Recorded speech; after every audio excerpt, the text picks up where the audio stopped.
Hello everyone. स्वागत है आपका ज्योग्राफी के इस नए वीडियो में। आज के इस वीडियो में हम लोग प्रॉब्लम्स ऑफ रिसोर्स यूटिलाइजेशन के बारे में समझेंगे, यानी संसाधन उपयोग के लिए क्या क्या समस्याएं सामने आती हैं उसको जानेंगे। सबसे पहले हम लोग जानेंगे संसाधन होता क्या है, इसके कितने प्रकार होते हैं, इसके उपयोग के लिए कौन कौन सी समस्याएं सामने आती हैं और इससे जुड़ा एक सिद्धांत है उसको भी जानेंगे थोड़ा सा, और क्या मार्ग हो सकता है इसको ठीक करने का और निष्कर्ष। ठीक है, सबसे पहले जानते हैं संसाधन क्या होता है। तो मानवीय आवश्यकताओं को जो भी वस्तु या सेवा या पदार्थ पूरा करे उसी को हम लोग संसाधन कहते हैं। कोई भी वस्तु या पदार्थ तभी संसाधन होता है जब मानव के लिए उसकी कोई उपयोगिता या मूल्य हो।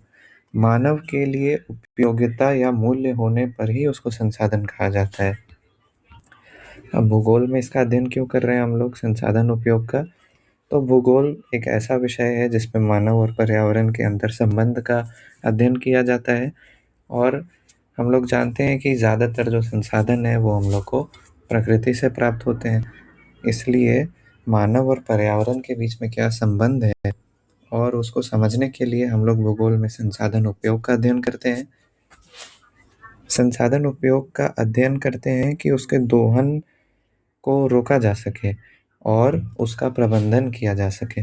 ठीक है, अब संसाधन कितने प्रकार के होते हैं? तो उत्पत्ति के आधार पर, मतलब संसाधन की उत्पत्ति कहाँ हुई है, प्राकृतिक क्षेत्र में हुई है, मानवों के द्वारा हुई है, या फिर मानव खुद ही है जो संसाधन का काम कर रहा है।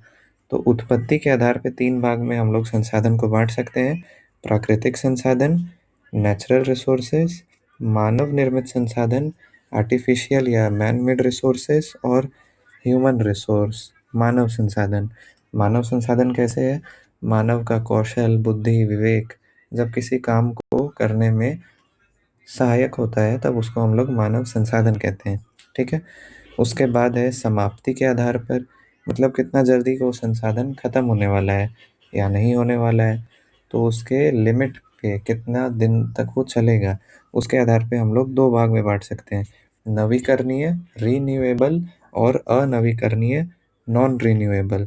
रीन्यूएबल का मतलब जिसको वापस से रीन्यू किया जा सके, जैसे कि पवन से आने वाली ऊर्जा, पवन हमेशा चलते रहता है। वायु, सूर्य से आने वाला प्रकाश बहुत सालों तक है।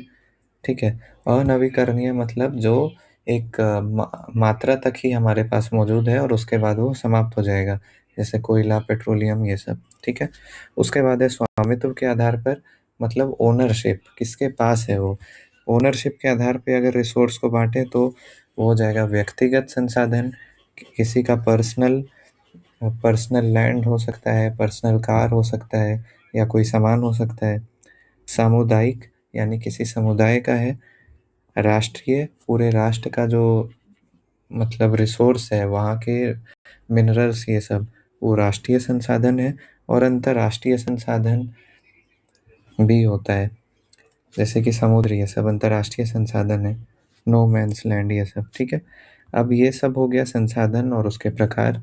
अब संसाधन उपयोग की समस्या कहाँ आती है और उससे जुड़ा एक जो सिद्धांत है उसको जानते हैं। तो हम लोगों ने ये पढ़ा है पहले कि संसाधन और जो जनसंख्या है उन दोनों को कंपेयर करते हुए माल्थुसियन थ्योरी ऑफ पॉपुलेशन दिया गया था माल्थस के द्वारा। इसमें उन्होंने कहा था कि जनसंख्या वृद्धि और संसाधन की उपलब्धता दोनों के बीच में असंतुलन बन जाएगा, जो कि आगे जाके संकट बनेगा। माल्थुसियन थ्योरी ये कहता था कि जनसंख्या जो है उसकी वृद्धि ज्यामितीय विधि से होती है, जियोमेट्रिकल, मतलब 1, 2, 4, 8 ऐसे करके बढ़ती है। जबकि खाद्य का उत्पादन, यानी जो संसाधन है, रिसोर्सेज है, फूड है, उसका जो ग्रोथ है, उसका जो विकास है, वो अंकगणितीय विधि से होता है, अर्थमेटिक, 1, 2, 3, 4 ऐसे करके। तो ये थ्योरी हम लोग को ये बताता है कि संसाधन उपयोग के लिए समस्याएं आ सकती हैं। ये सब थ्योरी उसी को वेरीफाई कराता है। मतलब उसी के बारे में ये थ्योरी दिया गया था। अब मेन समस्या क्या-क्या है संसाधन उपयोग की, उसको जानते हैं। तो सबसे पहले संसाधन उपयोग का उद्देश्य क्या है? उद्देश्य को जानेंगे, उसको पूरा नहीं कर पाएगा तो यानी समस्या है। संसाधन उपयोग का मुख्य उद्देश्य है मानव का विकास, आर्थिक विकास दोनों को गति देना। मतलब मानव का भी विकास हो और उसका आर्थिक, सामाजिक सब जगह से विकास होते जाए और उसको गति मिले, ठीक है? लेकिन योजनाहीन और अत्यधिक दोहन के कारण बहुत सारी समस्याएँ आ जाती हैं। मतलब अगर हम लोग रिसोर्सेज का सही से यूज़ नहीं करेंगे, उसका बहुत ज़्यादा यूज़ करेंगे बिना प्लानिंग के, तो फिर वो हम लोग को एक प्रॉब्लम का कारण बना देगा। अब कौन-कौन से मेजर प्रॉब्लम्स हैं रिसोर्स यूटिलाइज़ेशन के लिए, उसको जानते हैं। तो सबसे पहला तो प्रॉब्लम हो गया हम लोग का कि ओवर यूज़ ऑफ रिसोर्सेज, मतलब संसाधनों का अत्यधिक दोहन। बहुत ज़्यादा अगर हम लोग जीवाश्म ईंधन का उपयोग करें तो उसके कारण जीवाश्म ईंधन जो कि एक सीमित मात्रा में हमारे पास मौजूद है, वो ख़त्म हो जाएगा। भूजल का स्तर गिरते जाएगा अगर हम लोग अभी मौजूदा जो हमारे पास केमिकल फर्टिलाइज़र है, जिसको डालने के बाद बहुत ज़्यादा पानी की डिमांड होती है क्रॉप्स को, अगर उसका हम लोग उपयोग बढ़ाते जाएँगे तो भूजल का जो स्तर है, ग्राउंड वाटर का लेवल, वो गिरता जाएगा, ठीक है? ये एक समस्या हो गया। उसके बाद क्षेत्रीय असमानता भी एक समस्या है कि हर जगह पे हम लोग को रिसोर्सेस एक जैसा नहीं मिलता है। झारखंड जहाँ पे 40% रिसोर्स है इंडिया का, वहीं बाकी दूसरा रीजन इतना रिसोर्स नहीं रखता है, थोड़ा-थोड़ा रिसोर्स हर जगह है। तो क्षेत्रीय असमानता बहुत ज़्यादा है, रीजनल इम्बैलेंस, और इसी के कारण विकास भी असंतुलित हो जाता है, ठीक है? उसके बाद है पर्यावरणीय संकट, ये तो समस्या है ही। अगर पर्यावरणीय संकट हो रहा है हम लोग के संसाधन के उपयोग से, तो उसका मतलब ये है कि हम लोगों ने प्रदूषण किया होगा, हमारे प्रदूषण से जलवायु परिवर्तन हुआ होगा, तो इसीलिए पर्यावरण पर संकट आ गया है हमारे संसाधन के अत्यधिक उपयोग से, दोहन से, ठीक है?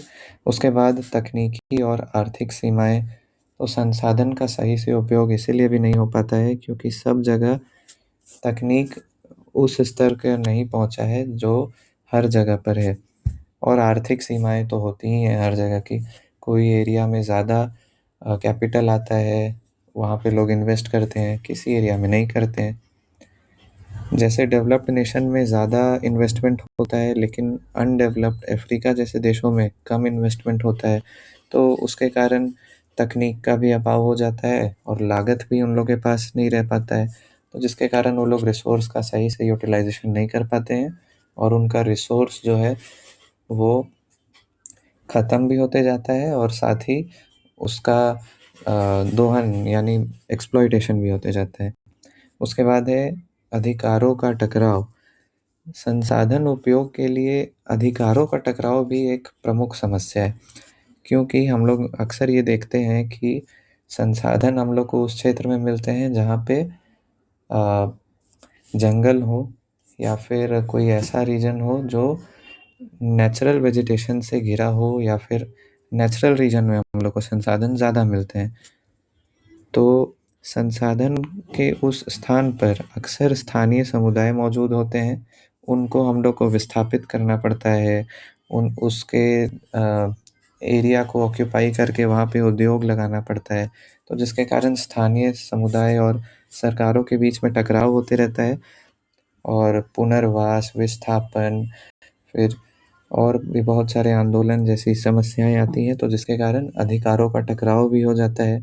तो ये सब कुछ समस्याएँ हैं, जो संसाधन उपयोग के लिए हम लोग को देखने को मिलती हैं। अंत में हम लोग ये कह सकते हैं कि संसाधन का अगर प्रबंधन सही से करना है, तो